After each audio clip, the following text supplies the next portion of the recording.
Hi, everyone. Welcome to Poet. I'm Radha Marcum, and today I have the pleasure of talking to poet Lindsey Royce, author of the Book of John. Before I introduce you to Lindsey, I'd like to invite you to become a subscriber of the Poet newsletter on Substack if you aren't already. Just go to poettopoet.substack.com and subscribe for free. In it, you'll find interviews like this one, plus helpful ideas on writing and publishing books of poetry. So today, again, I'm thrilled to introduce you to Lindsey Royce. Lindsey Royce's poems have been published in many journals, including Aeolian Harp number 8, number 7, and number 5, Cutthroat, a journal of the arts, the Hamden Sydney Review, the New York Quarterly, Poet Lore, and Washington Square Review. Her poems have been nominated for Pushcart Prizes in 2019, 2020, and 2021. Royce's first poetry collection, Bare Hands, was published in September of 2016, and her second collection, Play Me a Revolution, published in September of 2019, won second place for poetry in the 2020 Independent Publishers Book Awards. The Book of John is her third collection. Welcome to Poet.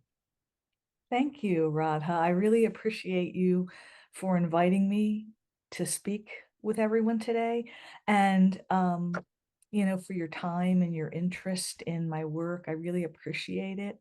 And I think this is just a wonderful thing that you do for the poetry community. So thank you so much.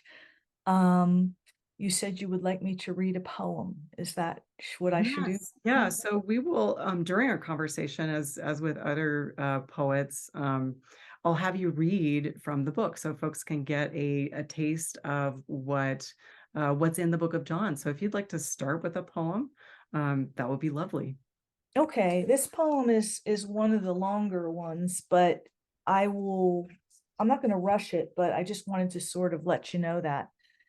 The Book of John, just so the listeners know, is a book about my husband who died at age 56 from stomach cancer.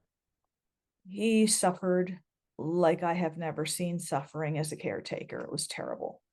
And so and I had never had a big experience with death prior to this. So that was sort of a perfect storm for this book to come barreling out, which is how it came out. This first poem is called Portrait in Half Light. My husband could be anyone in this half light. I pay gentle attention to massaging his toes, the balls of his feet, and his arches, the only body parts the cancer hasn't slit like the gut of a fish. I am not granted the luxury of turning back, becoming salt stone like Lot's wife. I contemplate his full mouth, no longer quick to grin, but grim on his bony dying face. Busy leaving, his hands rant in his sleep. They twitch, strip a line and reel in rainbows, cutthroats, browns, trouts he cooks into a dream almondine. All I can manage are the tasks before me, to inspire, encourage, put locks of his hair at the feet of statues of Jesus, Brahma, Buddha. The hook that would reel him from me judders through the hours, its steel piercing hope. Chiaroscuro, the altar of the white sheet, hints the fabric is light itself, upon which his skeletal body leans into my arms, a living La Pieta. My resolve is marble, my powerlessness absolute, while his green eyes flicker open, supernaturally pale, and I hinge another panel to paint a diptych of our life, one in which he gets succor, mercy, and his share of joy.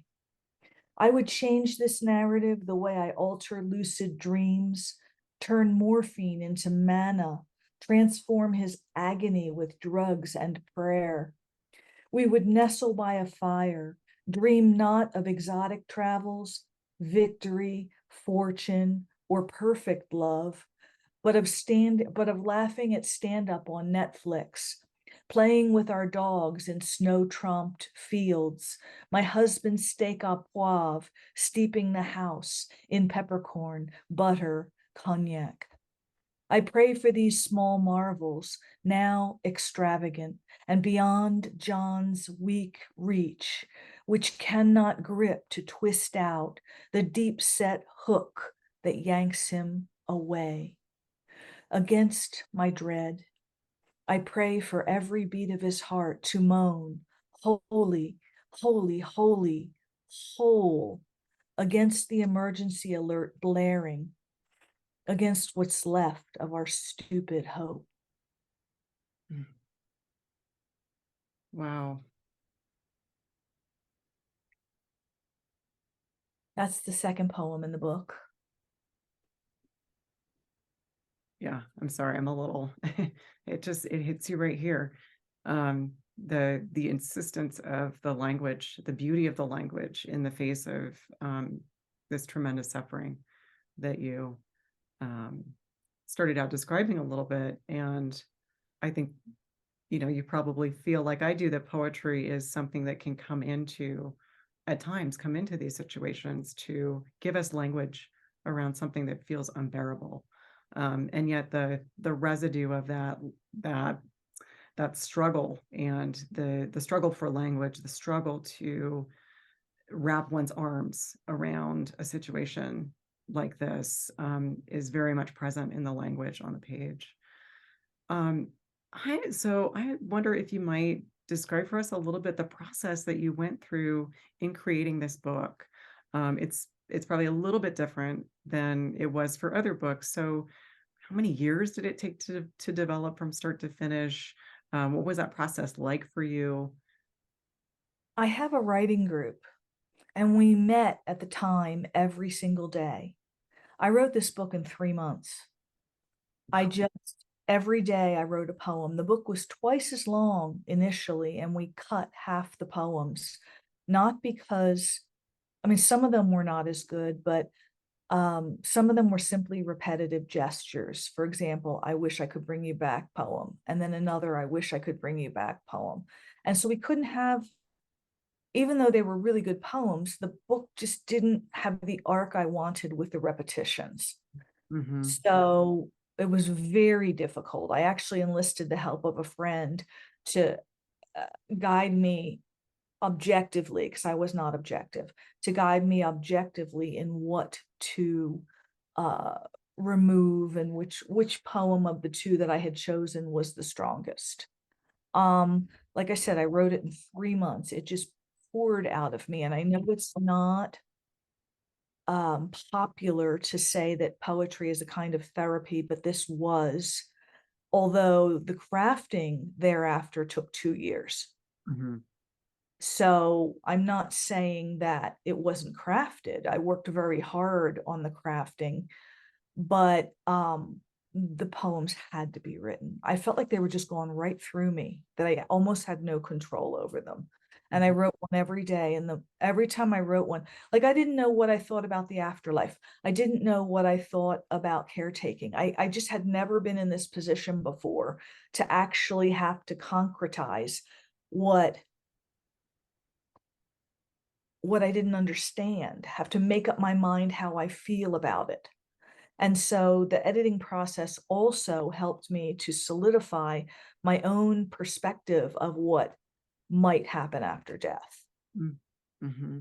of the injustice of that I felt of his being taken at such a young age and robbed of what I think is about 30 years. It was crushing. And to watch him suffer the way that he suffered was the most brutal thing I've ever been through. Mm-hmm. And it was right before COVID, so I was stuck in the house with it. And then a few months later, my best friend of 33 years died, and then my mother died within a month of each other.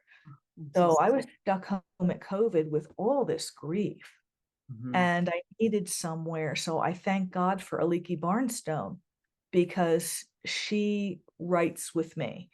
And we we write and we read. That's the process for what we do. And then I go to people who are objective, who haven't seen any of it, and ask for questions. I shape it, of course, I sculpt it, and I polish the poems. And then I go to people who are objective. and I have them look at the poems and say, okay, which ones need to go? Can you help me with an ordering, perhaps? You know, do you think this ordering is effective? And I discuss that back and forth with a trusted poetry friend. And this, I wanted an arc that would tell the story, but not be completely chronological. Mm-hmm.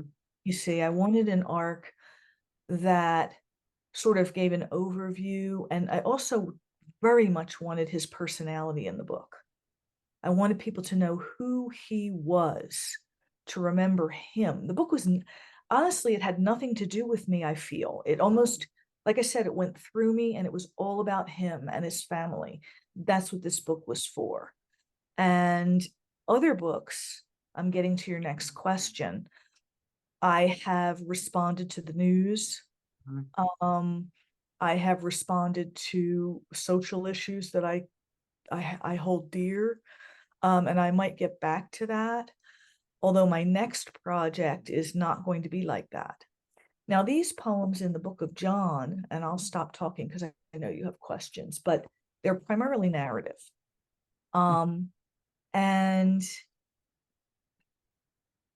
I like to do different things, not just narratives, but I do narratives quite easily. So I just got out of my own way and did narratives. I didn't try to do a whole lot of other forms. I didn't try to do abstraction because the situation had no abstraction to me. Mm-hmm. Yeah. It was real. It was too real. Yeah. Yeah. I hope that answers your question. That does. And you've shared, even more than sort of just the surface level, right, of how things were generated. I mean, it is very interesting to hear about, we think that I mean, time becomes very relative, right? So the 3 months, like maybe that felt like a long 3 months, right? Or maybe it went very quickly. Um, but nevertheless, it was a sort of a moment of, like you're describing, having something pour through you. So that excitement of the generative phase, like I can feel, and I think we can even feel that sort of, um, maybe excitement's not the right word, but the all cylinders firing in the poems, right? Just Yeah, the the immensity, urgency. the gushing, the everything that's flowing through the work, in that. And also, to sort of on the other hand, or past that sort of initial genesis, which feels, you know like all encompassing, you have this very thoughtful process around polishing the work, Yes. bringing it to other people, having a real dialogue with what came out of that sort of generative space. And those two modes, if you will, um, they're really essential. And we can have, I think, as poets, moments where it's very easy to generate, right? Or conversely, where it's easier for us to be doing this, polishing work. But working with those two together, I think, is what allows a work like this book to come through, in a powerful way for not just you on the therapeutic side, but for the reader as well. And that's where the crafting comes in. But honestly, my process typically starts with what is emotionally pressing on my heart. I Mhm. wish that I could write, and I may at some time, I practice this, from pure imagination. Um, but all my books are written from something really pressing on my heart, and Mm. that's where it starts.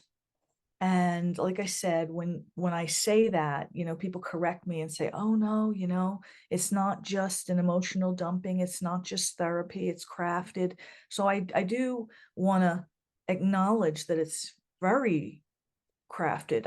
I took me 2 years to craft these poems and sort through them. The book would have been doubly as long, but I think it would have been less powerful had I left the repetitive gestures of poems in there. It would have Right. been 112 pages, Mm-hmm. you know. So I appreciate your clear-sightedness about that. Thank you. Would you like to read another poem? I sure would.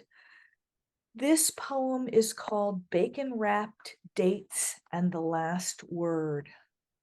And my poor husband, he it was he was always getting to the emergency room on holidays.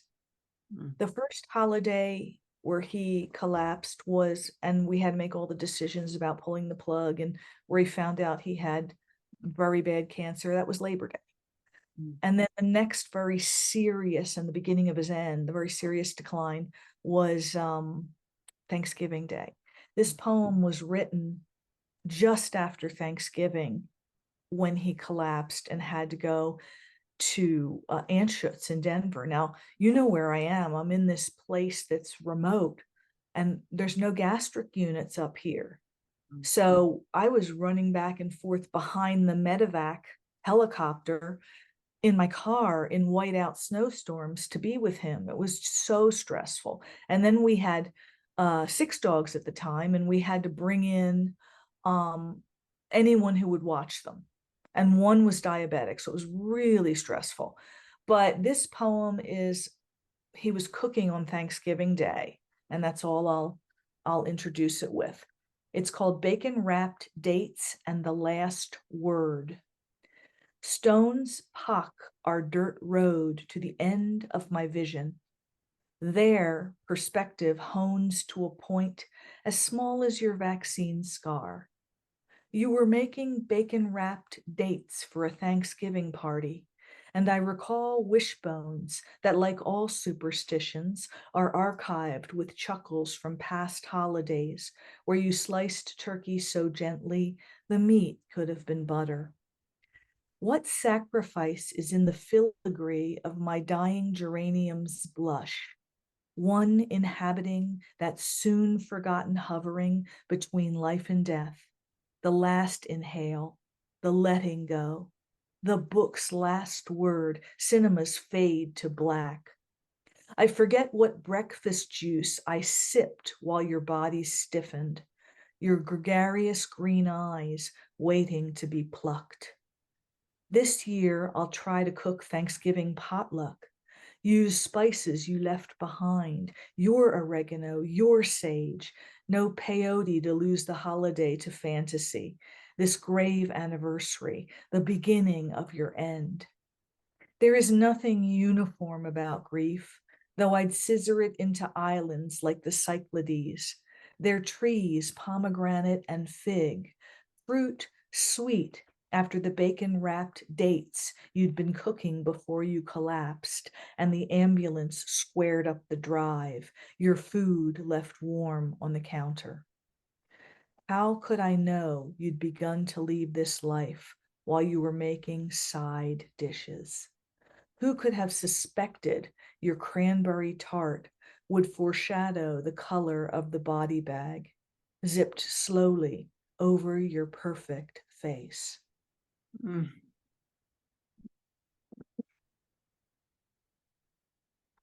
Wow. Again, from a poet's perspective, I just want to appreciate the level of detail that is present in these poems of grief. And um, I think that emotional content is so well presented or contained by, something like the image of that tart. Mhm. Um, so, just from a perspective on the book as a whole, these details are really fundamental, I think, to the work that you've done with this book.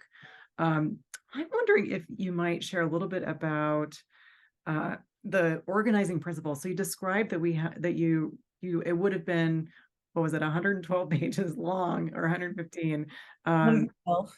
Yeah. 112. And how, and it ends up being, now I'm forgetting how many pages it is, but it's maybe half of that, right? So Yes. 70-ish pages, It's 66. 70 with the acknowledgments. So Um, it's a little bit, it's into the late 60s. yeah. So how did you go about, um, you mentioned redundancy as something that you looked for and eliminated, but beyond choosing the actual poems, how did you work with the organizing principles of putting the book together? I had two strands of thought, and I wanted to kind of braid them together. I Mhm. wanted the reader to not only learn about the cancer, but learn about who he was. And so what I did was, if I look at let me take a quick look here. And I just want to show you this wonderful picture of him up Mm. wild deer. And I have a poem about that where a medium, I was so desperate, I sought a medium, and now I'm liking them because they give me some information that they couldn't have possibly known. But he's petting a wild deer, and he was wonderful with animals. So I wanted people to get to know him and remember him as a person, even more so than us. And I wanted to portray the pain of the caregiving and watching someone you love waste away and then die. And so what I did was I organized it into sections. Okay. And the first section has poems that are maybe the first one is an overview. And then there's these other ones that give you more and more information about him, you know, that he was a Marine, that he was a fisherman and hunter, but he gave up hunting because he had this epiphany and he couldn't kill animals. Mhm. Um, the day that we met the doctor who said this is very serious. But then I skipped to Christmas. So there's a lot of detail that goes chronologically, has a story arc, but also poems that resonate against one another. So there's a Christmas poem right in the middle of these poems about his decline, and the Christmas poem just adds a lift to Mhm. that section, if that makes sense. Mhm. Because I was desperate to give him a wonderful last Christmas, and I bought everything he wanted, knowing I'd have to take it all back. And we had a wood stove, and all the way up the pipe, there were presents. All the way up the pipe. It was like a vine circling the pipe. And I have some photos of that. And I thought to myself, yeah, you really did go crazy to get him everything he could have wanted for that last Christmas. And so that's in the first section. And then the second section, we have the Book of John, which is the title. And this is a very angry poem against God. Mhm. You know, how could you? You know, Mhm. and I'm still figuring out the whole, my whole perception of where someone goes after they die. I was obsessed with that. Um, uh, why would God let someone suffer so much? And that applies to everything around the world. Why are there children, you know, in poor places of poverty, whose stomachs are bulging from lack of nutrition? Why, why? So I went through all that in the Book of John, but it's an interesting poem because the Book of John in the Bible is the only one that doesn't mention communion. Mm. And John was a chef, and all he wanted, I asked him, I said, if you could eat anything you wanted, because had a stomach feeding tube, if you could eat anything you wanted, what would you eat? He says, I'd share a piece of pizza with you. Mhm. And so we couldn't have that communion. So it's a pretty angry poem. I typically don't read it because it's so long. The third one is after he's passed, and it talks about my grief, but it also includes some poems that where we learn about him, and we learn about him in the military. We learn about him. He was all full of shenanigans in terms of his practical jokes, and we learn about that. And then I'm still railing about where you are, where he is. So that has its own trajectory. And then the last section, the fourth section, it's mostly about my idea that he's right there with me. Mm. He's just on another side of the veil. And so the poems include me, one of them that I'm going to read, standing right next to him, even though he doesn't have a body, and we're looking out over something. And, so I worked pretty hard to get a good mixture of the readers learning about him in a timely fashion, not in a chunk, but spread out slowly throughout the book. Then the death spread out slowly throughout the book, and then my feelings about it. Mm-hmm. And I got Jen Givon to help me with that because she writes both poetry and fiction. Mm-hmm. She was wonderful help. And she also helped me decide what to cut because, when you're writing all these poems about a beloved, it's hard to let any of them go. Absolutely. So she was a wonderful help to me. And I think that answers your question. I Yeah. hope. Well, and I do really appreciate the thoughtfulness of each of these sections and how they function differently from one another. Um, and like you said, there is a sort of chronology, but you're attentive to how the poems are talking to one another within those sections as well. And there's this braiding effect that you described, which I think makes it a really dynamic and sort of more organic experience for the reader. Yes. A lot of times when I'm working with folks on manuscripts and they're a little bit stuck in I think we can get really easily stuck in the chronological mindset, right? Because we've been trained on it. This goes before that, and then the logic of it. And in fact, that's not how we really experience life, right? We're going through a day, but in that day, we're thinking back on this thing that happened 10 years ago, right? Or we're projecting into the future and thinking about, well, what might come. So in a way, it feels a little bit closer to the experience of life, to develop a section in that way. Yes, and I really, but I wanted, my main goal in developing my sections was that he would be present in each of the sections as who he was. So because I think chronology with regard to writing narrative poetry can be deadly. Mhm. Like you were saying it with more kindness, but I think that if you're too chronological, this is the first one, this is the second one, this is the third one, um, it actually deadens the book. Right. Does that make sense? That's my personal feeling. I Yep. don't know if other people feel that way, but if you try to come up with a structure that marries chronology with an emotional and um, guiding principle that requires you to braid, I think it works better. Yeah. Yeah. Yeah. Yeah. Well, Like I said, I can't claim total credit for that because Jen Givon helped me with that. So we worked together on that. yeah. Well, I also really appreciate and always encourage anyone who's working on a manuscript to have trusted advisors, right, in this process.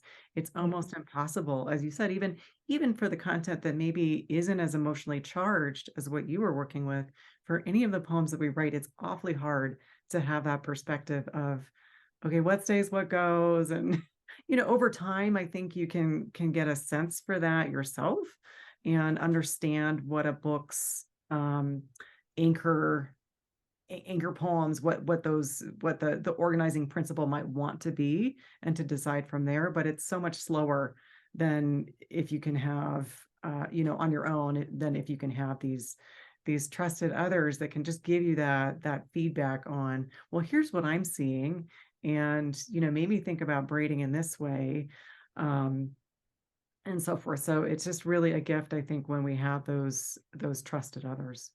And I believe also that it's very hard to see your own work sometimes. You have to put it down for a while. And even then, when I lay it out on the floor to try to organize it and, use the principles that I intended, even then it's good to have some help, because you just don't know if you're doing it. There's no objectivity really, even if I leave it on the floor and organize, put, how people put their books on the floor on all the pages and try to organize.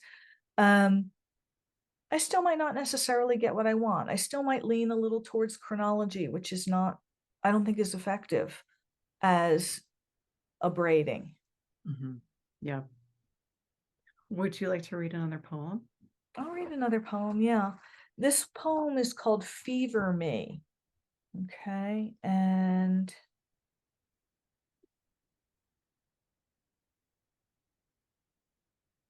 Fever Me. I didn't want you wholesome, socially sanctioned, an appropriate arm piece, proper guy in tails atop a wedding cake. I wanted you to consume me, take me whole in your bare hands, fever me like water that purifies and then evaporates.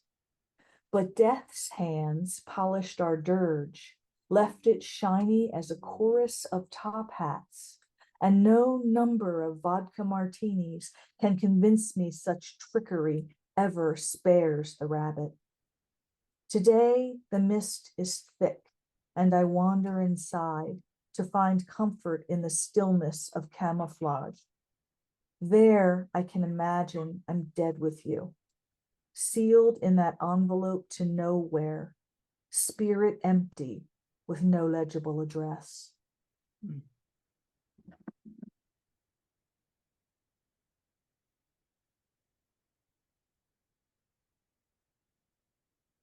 So, you mentioned in the beginning of our conversation that the poem sort of poured out of you in this short time period.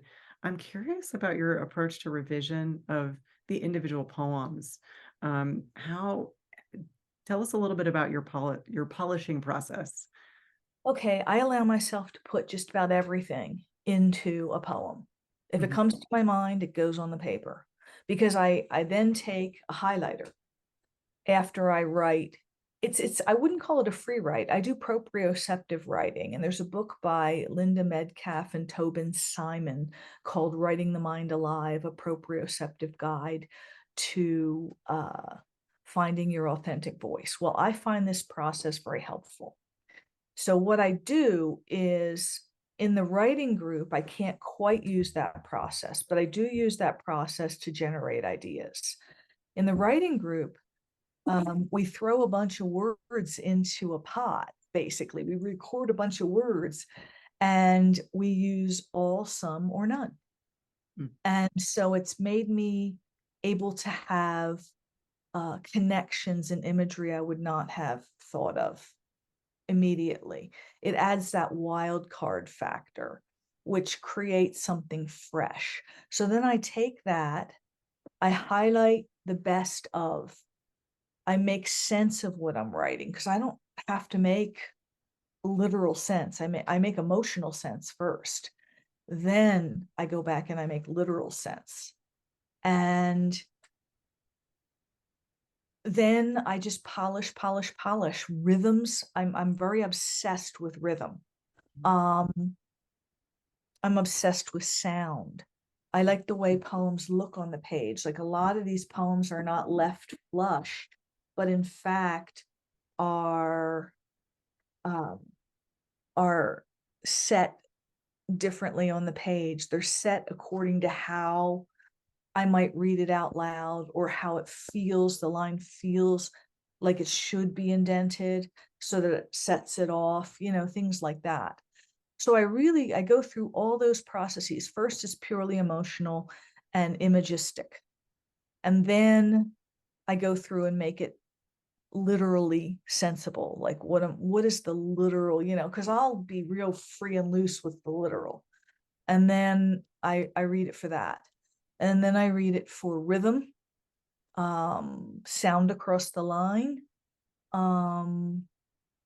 and line breaks and stanza breaks and shaping. And I have poems where I change voice and I have to put like a little line in there in between where I change voice because I want to acknowledge that, where the voice just first is a poem and then my voice just breaks through. And I let that be because I think that has a powerful effect at times, but not in all the poems, just a few. And then I just edit and edit and edit and edit for those same things over and over again. I read it aloud, every single line. I determine what lines need to say, both what they have to say across the board and the sounds for where I break the lines. So if there's something that needs to be said and it needs a really long line, it gets one. If there's something that I can break at strategic places for maybe a little bit of a dramatic effect, I'll do that. Or an ambiguous effect. Sorry, I almost said the wrong word. So it's a long process and it involves all the elements of poetry. What am I doing? And how is this measuring up? Is that measuring up? Is this element measuring up? And so it's very refined and specific the way I edit. But I do favor imagery and sound very, very much. Yeah, I mean, you certainly hear that coming through in all of the poems, and that attention to rhythm, as you said. I mean, they read and they land on our ears in a really thoughtful or well put together, consistent. I mean, it's not totally consistent, but there's a consistency that one feels, like an attentiveness to that sense of rhythm, that I really appreciate. So I've always been obsessed with rhythm. I studied with Allen Ginsberg, and he referred me to poems all the time and poets who were rhythmically obsessed. yeah, Because he said, you're obsessed with rhythm. yeah, But yeah. I'm not a fan of direct rhyme. I'm a fan of near rhyme. So I don't write the formal poems with the direct rhyme. Even when I write a sonnet, it's near rhyme. Yeah. Yeah. Well, yeah, something natural playing with something that feels, again, like leaning towards that formal, right? It's like leaning, but not completely formal. So I really appreciate the skill that it takes to put together poems in that way. And I love the way that you described this process. And it sounds to me like you've maybe come to this over time, knowing yourself and how you write as a poet. For another poet, it might be that form really comes into it very early, right? But this process that you're describing feels very very well honed. And it's very holistic because it starts with just the proprioceptive writing, perhaps if I do it, with just what's in there. And then when we play this, what we call the poetry game, we have to write poems in 20 to 40 minutes and then read them to one another. And so I've gotten in the habit of writing very quickly, which I like, especially for this book, because it increases the urgency in the poems. It doesn't, I thought this book needed to have urgency. Yeah. Yeah. Well, it certainly does. So do you have one more poem that you'd like to read for us, or Yes, I I've do. lost count or not? I think this might be the fourth, right? This is the fourth one. Let's see. And I'm reading this one because the spiritual conclusions I came to have something to do with this poem. I can't say that I understand who does, where people go after they pass away, but I was so obsessed with it. And this poem is when I came to peace with it. It's called We Align Through Sky Time. Respect the unmown grasses, each leaf the name of a decedent written in sensual calligraphy. Respect the leaves' velvet necks bent under bare feet as we stand languid, you without feet or body, for what seems like the duration of a butterfly's life. Spellbound by Aphrodite's sweet shrub, we inhale its fragrance, the sound an oboe would make if it flowered. And there, the mountain that purples at sunset, and there, the lake whose surface breeze makes blue tremble like cellophane. Sunset peaks, then wanes, spent as we are after lovemaking. Perhaps what is brief is permanent. Perhaps our lives are one ongoing communal presence. Perhaps ancestry does not belong to historians, but sculpts our every move, our every breath, deep, clean. It's just beautiful. So Lindsey, in closing, how can people find you if you want to be found? Do you have a website? I do. And then where can people buy the book? You can get the book through Press 53. There's a direct link on my website. Shall I put the website in the chat or shall I just say it? You know, go ahead and just say it. For those who are watching by video, I will also put this in the notes of the article and the notes that go with YouTube. So, well, it's very simple. You just have to spell Lindsey correctly. It's Lindsey Royce. www.lindseyroyce.com. And Lindsey is spelled, I'll just spell it, LINDSEYROYCE.com. And you can find my 3 books there. They're very different, all of them.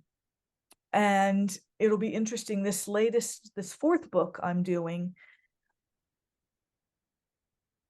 is leaning towards mental health in our country, that issue of people not having enough care, and that folks, it'll be a hybrid between personal and political. You know, my stories, other people's stories, and then the political aspects of it, you know, like gun violence and so forth. That's what I kind of have mulling around in my head. I hope I can make it the way I see it. But I'm afraid that it might be so dark, you know, and I want to have success stories in there, and the way people can do things right in certain states and communities, whereas other states and the federal government might not be doing what they need to do. So that's the next project. And I just wanted to, I don't know why I'm excited about it, so I wanted to tell you about No, I am so glad that you did. You know, it's not always that we have, you know, a strong, you know, we don't always know where we're going next. So when we do, I think that's something to celebrate. You know, it's something I'm really encouraging, you know, my students to think about. Well, you know, just because you're working on closing out this one thing doesn't mean you can't be feeling into, you know, new territory. So it's just something to celebrate. And also can't wait to, you know, talk to you about that book when it comes out. When it comes out. And I've written a number of poems so far. I have about 18 that I can use in the book. And so that's coming along, but that arc is going to be very special because it has to have the hope mixed in with the failures, mixed in with the suffering of people who are doing their very best and not able to get the care they need, or the strength they need necessarily to overcome this very underfunded, underregarded problem in our culture. Yeah. Yeah. And I personally have a mental illness. I have bipolar. So, and I'm not ashamed to talk about it at all. In fact, I talk about it even with my students because they come up and they're struggling and they think they're alone. Mhm. And I don't want them to think they're alone. They're not alone. And that's the worst thing that mental health does to us is it makes us think we're alone Yeah. or should be ashamed. Yeah. So anyway, I didn't mean to get too into that, but that's going to be the next book. If it is successful as a manuscript, and that's a big if. Well, I love what you've done with this Book of John. Um, and I love hearing about this next project, as you're calling it. Because I think it really speaks to the power of poetry and what it can do to connect so many people around topics like grief or around issues like mental illness or the state of our country right now. So I just want to end on that note of appreciation for all that you're putting into the work that you're doing with poetry. I think it really is phenomenal. Radha, thank you so much. It's been a delight to talk to you today. I really have enjoyed myself. And, you know, thank you for your questions and just being such an easy person to talk to.